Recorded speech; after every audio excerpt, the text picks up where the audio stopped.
반갑습니다. 우리 가정에서 예배드리시는 우리 가족들도 진심으로 반갑습니다. 아일랜드에 이런 동화가 있다고 합니다. 홀로 사는 가난한 농부가 있었습니다. 나이가 많고요. 이제는 병약해져서 더 이상 농사 지을 수도 없는 그런 농부였습니다. 이 농부에게 유일한 재산은 늙은 당나귀 한 마리뿐이었지요. 당나귀와 농부 한평생을 같이 살아왔기에 가족과도 같았습니다. 건강이 좋지 않은 농부는 더 이상 살아가고 싶은 마음이 없게 됩니다. 인생 살고 싶지 않다라는 마음이 들었고 스스로 목숨을 끊어야겠다라는 결단을 합니다. 그런데 문제는 이 늙은 당나귀예요. 이 늙은 당나귀 헐값에 사갈 사람도 없고 행여 팔린다 할지라도 이 늙은 당나귀가 남의 집에 가서 고생할 것을 생각하니 마음이 짠하고 슬프기만 합니다. 그래서 내린 그 결론을 내 손으로 이 당나귀를 죽여야겠다. 땅에 묻어야겠다. 그리고 나도 죽을란다. 이런 결론을 내리게 됩니다. 그래서 당나귀를 위해서 당나귀 무덤을 파기 시작합니다. 우물 파듯 열심히 파내려갔어요. 연세 드신 분이 땅을 파고 당나귀를 조심스럽게 내립니다. 이미 지쳐 쓰러지기 일보 직전이에요. 이제 빨리 이 작업을 끝내고 싶어서요. 당나귀를 내리고 나서 흙을 덮기 시작합니다. 눈물이 하염없이 흐릅니다. 이 아무것도 모르는 당나귀 주인이 땅을 파서 우물을 내려고 하다가 물이 안 나니까 흙을 다시 메우는구나. 그래서 흙을 단단히 다지라고 나를 내려보냈구나 생각하면서 흙이 위에서 쏟아지는 족족 열심히 땅을 디디는 거예요. 땅을 다지기 시작합니다. 땅을 열심히 다지면 점점 어떻게 돼요? 차근차근 이 당나귀가 올라오는 겁니다. 이것도 모르고 이 슬픔에 가득 찬 이 어르신 농부가 흙을 다 붓고 지쳐 쓰러져서 집에 들어가서 쓰러지자마자 누워서 잠을 자게 됩니다. 그리고 다음날 일어났어요. 따스한 햇살과 함께 어떤 일이 벌어졌을까요? 소스라치게 놀랍니다. 당나귀가 헤 웃으면서 농부를 쳐다보고 있었기 때문이죠. 너무나 당나귀에게 미안한 이 농부, 이 당나귀를 끌어안고 다시는 그런 쓸데없는 생각 안 하기로 결단하고 행복하게 살았다고 합니다. 아름다운 동화지요. 여러분, 우리 인생에 절망의 순간이 있습니다. 힘들고 어려운 때가 있지요. 아, 끝났구나. 더 이상 소망이 없어, 희망이 없어 라고 결정할 때가 있습니다.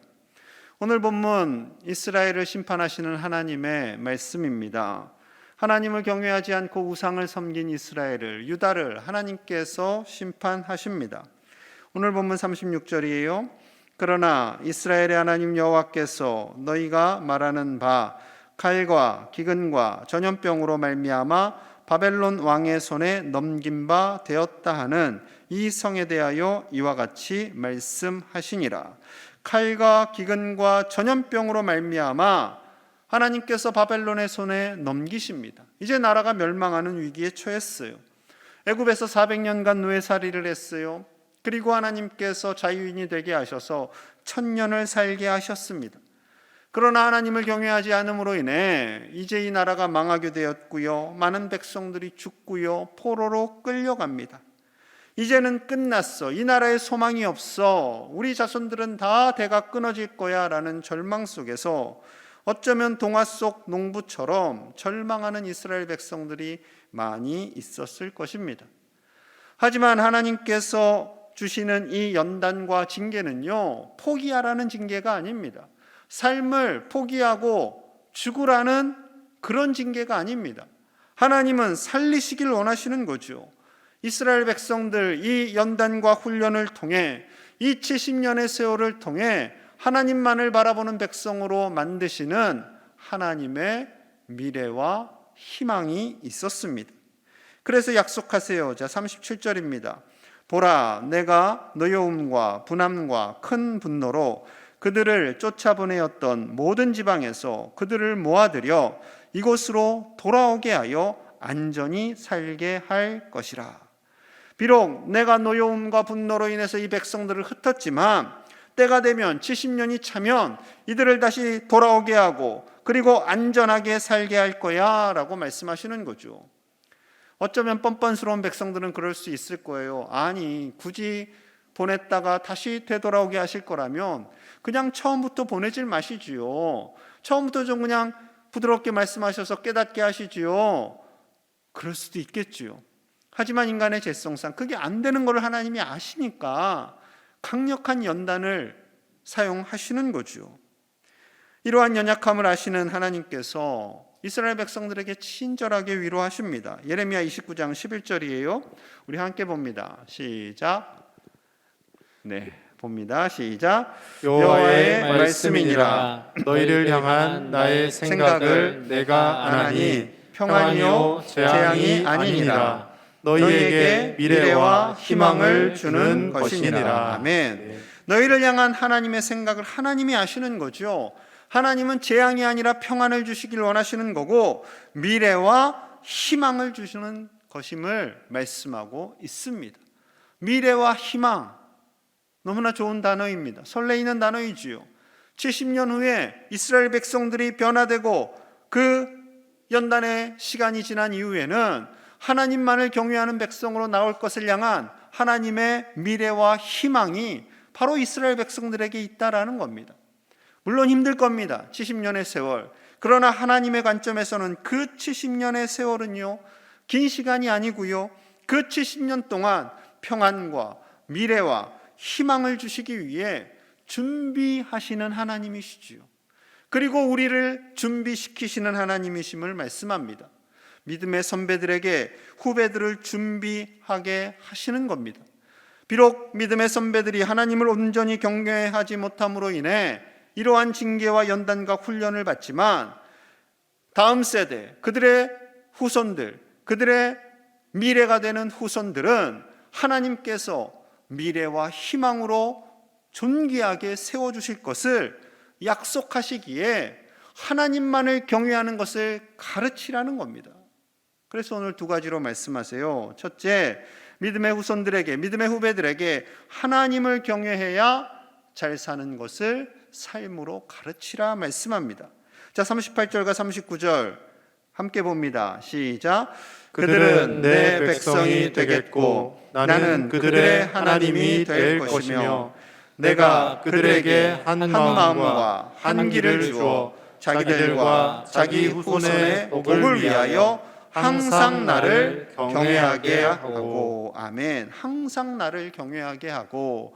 그런데 그들은 내 백성이 되겠고 나는 그의 하나님이 될 거야. 내가 그들에게 복을 줄 거야 라고 말씀하시는 거죠. 이스라엘 백성들과 그 후손들에게 복을 위하여 항상 하나님을 경외하게 할 것을 가르치라 말씀하고 있습니다. 하나님께서 천지 만물을 지으세요. 그리고 다 우리에게 선물로 주십니다. 그것도 그냥 주세요. 그냥. 요즘 봄 햇살이 너무나 따스하고 아름답지요. 산을 보면 연두빛 이파리가 너무나 예쁩니다. 그저 따스한 햇살을 쬐고 그 연두빛 이파리를 보고 들에 피는 서천 주변에 있는 꽃들을 보면 그냥 보기만 해도 행복합니다. 그리고 하나님께서 이 좋은 공기를 주셨잖아요. 우리 돈 받고 주신 게 아니라 공짜로 주셨습니다. 할렐루야. 물론 우리가 공짜를 너무 좋아해서는 안 되지만 사실이에요. 하나님께서 그냥 주신 거예요. 너희 다 줄게, 아낌없이 줄게 하고 주신 거지요. 여러분, 우리에게 주신 하나님의 크신 은혜, 십자가와 부활, 그 놀라운 은혜도 우리가 알아야 하지만 하나님께서 주신 우리 일상 속에 소소한 그러한 은혜들, 작은 꽃을 바라보면서도요, 들풀을 바라보면서도요, 우리를 향하신 하나님의 사랑과 은혜를 깨달으며 살아가야 할 줄로 믿습니다. 그렇게 살아갔던 한 사람이 바로 다윗이지요. 다윗이 수많은 시편을 씁니다. 대적을 이기기도 하고 싸움에서 이기면서 승전가를 부르기도 하지만 너무나 일상 속에서 부어주시는 그 은혜를 기록하며 시로 남깁니다. 시편 103편 14절과 16절, 14절에서 16절이에요. 이는 그가 우리의 체질을 아시며 우리가 단지 먼지뿐임을 기억하심이로다. 인생은 그날이 풀과 같으며 그 영화가 들의 꽃과 같도다. 그것은 바람이 지나가면 없어지나니 그 있던 자리도 다시 알지 못하거니와. 풀이 아름답고 꽃이 아름답습니다. 하지만 시간이 지나면 시들어 버리는 거예요. 바람이 지나가면 없어지는 거예요. 하나님께서 우리를 바라보실 때 아무리 이 땅에서 부귀영화를 누린다 할지라도 길어야 100년 지나면 그저 먼지와 같은 인생인 것이지요. 어쩌면 살짝 허무하다고 생각되실 수도 있을 겁니다. 그러나 그렇지 않아요. 그 다음이 반전입니다. 17절 18절 함께 봅니다. 시작.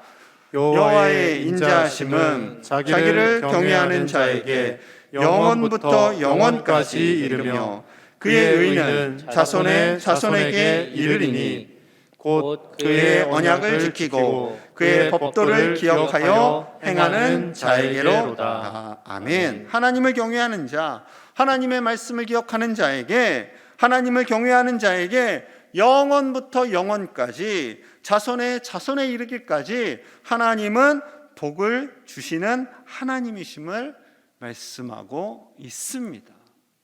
이 하나님을 우리의 가슴속에 세워야 할 줄로 믿습니다. 하나님의 은혜와 사랑을 깨달은 다윗, 그의 사랑하는 아들을 죽음 임종 직전에 부릅니다. 그리고 유언을 하지요. 열왕기상 2장 1절에서 3절입니다. 다윗이 죽을 날이 임박하매 그의 아들 솔로몬에게 명령하여 이르되 내가 이제 세상 모든 사람이 가는 길로 가게 되었노니 너는 힘써 대장부가 되고 내 하나님 여호와의 명령을 지켜 그 길로 행하여 그 법률과 계명과 율례와 증거를 모세의 율법에 기록된 대로 지키라.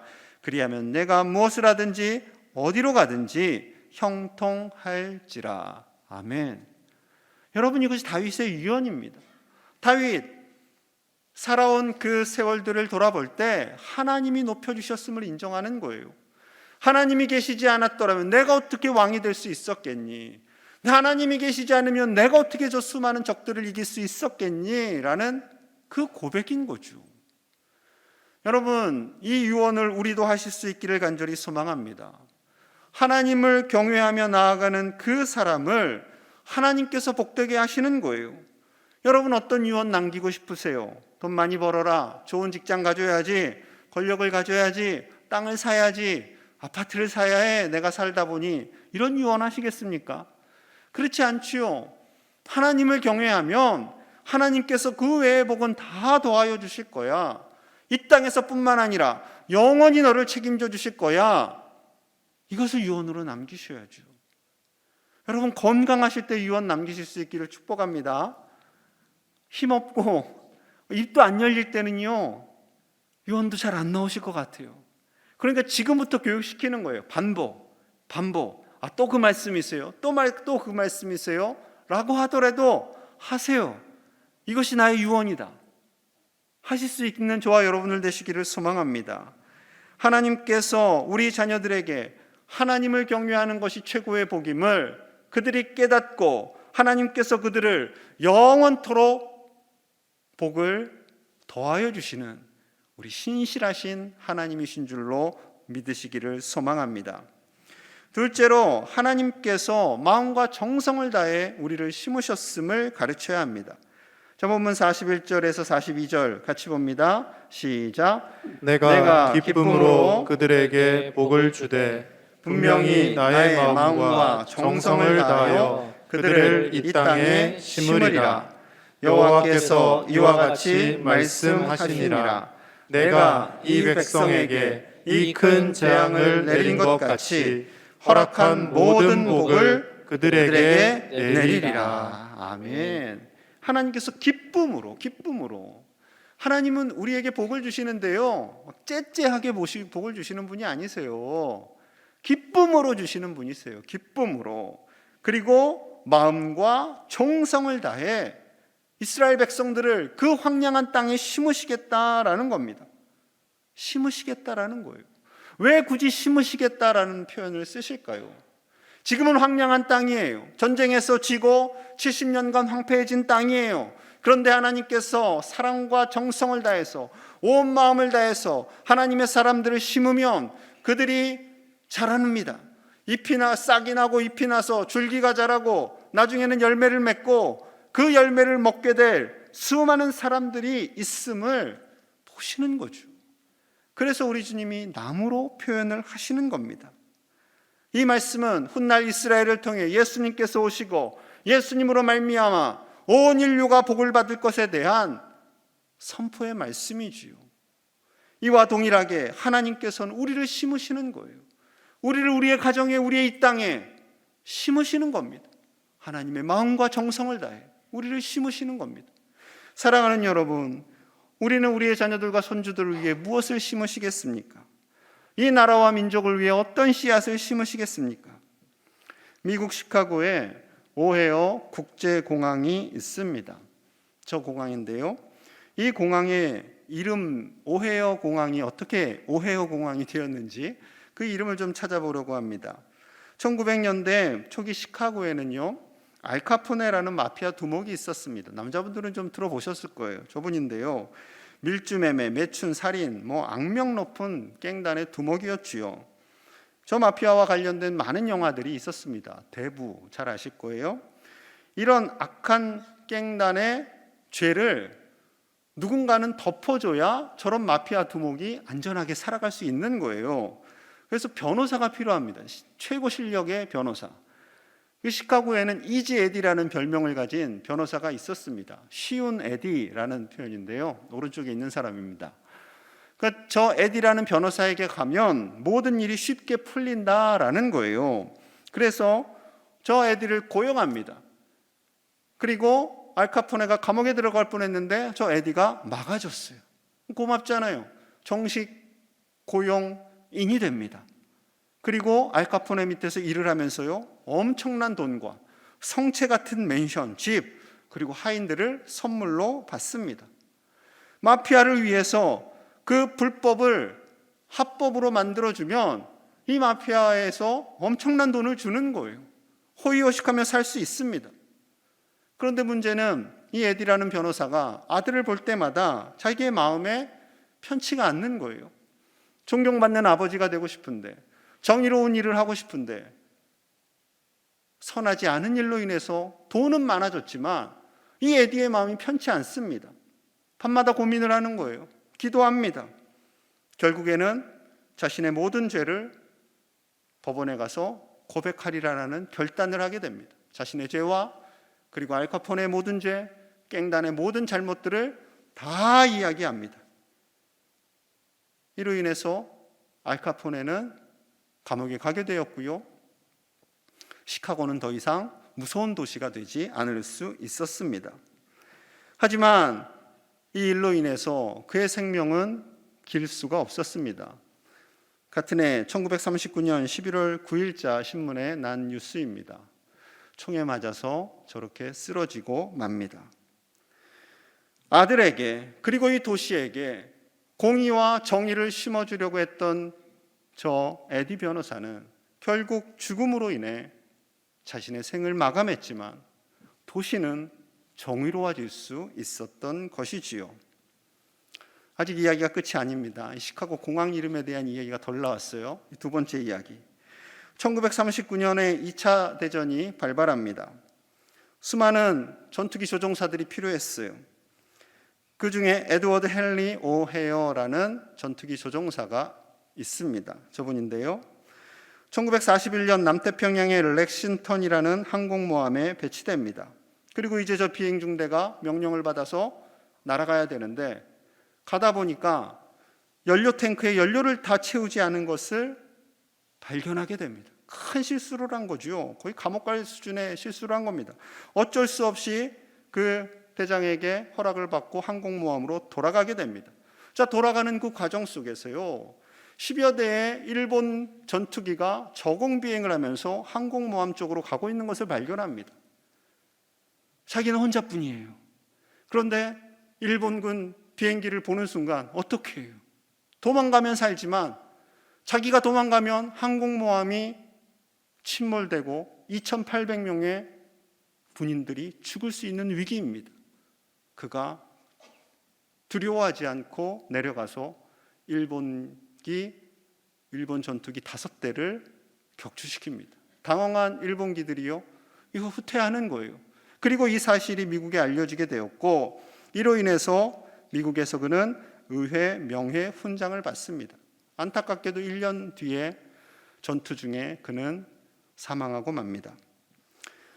2차 대전이 끝나고 1949년 시카고에서는요, 그의 공로와 이름을 기억하기 위해서 원래 공항의 이름이었던 오차드 디포트 공항을 오헤어 공항으로 바꾸게 됩니다. 그래서 오헤어 공항이 되었고요, 그가 탔던 비행기와 동일한 모형, 그리고 그의 동상이 공항에 전시됩니다. 처음에 소개한 이지 에디 변호사와 이 오헤어 무슨 연관이 있을까요? 이지 에디 변호사의 원래 이름은 에드워드 조셉 오헤어입니다. 그리고 조종사의 이름은 에드워드 헨리 오헤어입니다. 이 사람의 아버지가 바로 에디 변호사입니다. 에디의 아들이 오헤어 조종사인 거죠. 자신의 생명을 내어놓기까지 도시와 지역의 정의를 위해서 살았던, 그 마지막에 선한 선택을 했던 아버지의 결정, 아들에게 정의로운 아버지로 남고 싶고 좋은 가문을 남겨주고 싶었던 그 아버지의 결정으로 인해 이 아들, 나라와 민족을 위해서 자신의 목숨을 내어놓기까지 최선을 다한 한 사람의 군인으로 그의 생을 마감하게 됩니다.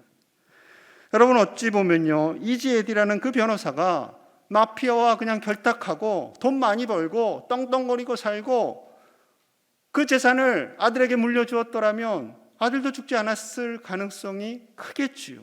그냥 편하게 호의호식하며 살 수 있었을 것입니다. 하지만 그것은 하나님 보시기에도 아들의 보기에도 결코 선하지 않은 것임을 알았고, 그는 결국 아들과 함께 나라를 위해 희생한 사람으로 남아있게 됩니다. 여러분, 우리도 얼마든지 편안한 삶을 택할 수 있겠지요. 그러나 우리는 돌이켜봐야 합니다. 하나님께서 우리와 우리 자손들이 하나님이 심으신 미래와 희망이 되길 원하신다라는 것을요, 아셔야 돼요. 그냥 단순히 돈 많이 벌어서 잘 사는 것이 하나님의 복이 아니라 하나님께서 심으신 사람들, 하나님이 심으신, 정성을 다해 심으신 미래와 희망의 사람이 되어야 할 줄로 믿습니다. 사랑하는 여러분, 우리 자녀들과 손주들에게 어떤 미래와 희망을 남겨주고 싶으십니까? 주님 오늘 말씀하십니다. 예레미야 17장 8절, 우리 7절과 8절 함께 봅니다. 시작. 그러나 무릇 여호와를 의지하며 여호와를 의뢰하는 그 사람은 복을 받을 것이라. 그는 물가에 심어진 나무가 그 뿌리를 강변에 뻗치고 더위가 올지라도 두려워하지 아니하며 그 잎이 청청하며 가무는 해에도 걱정이 없고 결실이 그치지 아니함 같으리라. 아멘. 여호와를 의지하며 여호와를 의뢰하는 그 사람, 하나님을 의지하고 의지하는 그 사람은 바로 물가에 심어진 나무, 하나님께서 마음과 정성을 다해 심은 나무가 되어서 생명수 되시는 주님에게 뿌리를 내리고 그 생명수를 먹고 살아가는 사람임을 고백합니다. 그러한 사람은 어떠한 가뭄에도 어떠한 홍수에도 흔들리지 않고 열매를 맺고 그 열매로 인해 지역을 복되게 하고 나라를 복되게 하는 사람임을 말씀하고 있는 것이지요. 저와 여러분들이 그렇게 하나님께서 마음과 정성을 다해 심으신 의의 나무가 되시기를 소망합니다. 우리의 자녀들과 손주들이 하나님께서 마음과 정성을 다해 심으신 하나님의 사람들이 되기를 소망합니다. 그리하여서 우리 자녀 손들을 통해, 우리 교회를 통해 이 지역이 복을 받고 나라가 복을 받고 하나님의 나라 가운데 십자가와 부활이 드러날 수 있는 그런 멋진 하나님의 사람들이 다 되실 수 있기를 간절히 소망합니다. 기도하겠습니다. 하나님 아버지, 감사합니다. 마음과 정성을 다해 우리를 이 땅에 심어주심에 감사합니다. 우리의 자녀손들을 심어주심에 감사합니다. 오직 하나님만을 경외함으로 말미암아 하나님이 심으신 의의 나무가 되어 이 지역을 복되게 하고 나라를 복되게 하고 교회를 복되게 하는 하나님의 사람들이 되게 하여 주시옵소서. 믿음의 선배들이 믿음의 후배들에게 오직 하나님만을 경외하는 것을 가장 우선순위로 삼도록 가르치게 하시고 유언으로 남길 수 있는 믿음의 권속들이 되게 하여 주시옵소서. 아버지여, 미얀마 땅을 불쌍히 여겨 주시옵소서. 하나님께서 마음과 정성을 다해 심으신 하나님의 사람들이 있는 줄로 믿습니다. 아버지여, 그들을 사용하여 주시고 미얀마 땅에 복음이 흘러가게 하시고 많은 사람들이 민주화의 물결 속에서 살아날 수 있도록 하나님 저들을 불쌍히 여겨 주시옵소서. 감사드리며 예수님 이름 받들어 간절히 기도합니다. 아멘.